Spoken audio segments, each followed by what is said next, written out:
जी साजिद नूर मज़ीद तफसीलात आगा बेका। जी इसी के मरुची अप्तगियाचे बोर्जे जिला गवादरो केचरा ट्रांसपोर्टर आया पर्रक बंदे हड़ताल को था हड़ताले सवाबाचा बाजी मुसाफिरी जंजाला नहीं आमाचा अमीवड़ा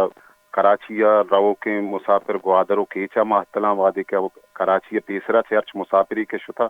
पर मकुराने वास्ता हूँ आंगो जंजाला नहीं आमाचा नुई तका आर्ची के मा ट्रांसपोर्टर रस्ता के दर्शानी कनगा आणि गोशा किसी के मकुरान कोस्टल हाईवे सरा अमा जेता जेता के चेक पोस्ट असना उदा आनी गाड़ी दारगमा आयना अस्ति बिला जवास तंग कनक भी आनी हम गोशगिंत के तलार चेक पोस्ट के अस्ति उदा ग्वादरो कीचे में आना है आउदा हम दो दो से घंटे आई मुसाफिर गाड़ी दारगमा ये ट्रांसपोर्ट रानी गोशा गमेशिन और आई हम गोशा के दुराई मामलात मा deputy commissioner Gwadar deputy commissioner कीचे केरा ईर को तक बले ईशानी सरा इचरंगे गाम की जरूर गाने पता इतका 2 महीने मगा डिप्टी कमिश्नर ग्वादर मक्को कराची नामा अर्ची कमा ट्रांसपोर्टर असता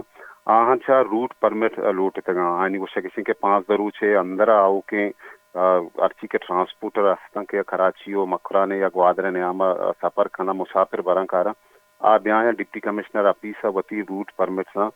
दरखास्त भी दिया जी बास बास मेहनत वारा।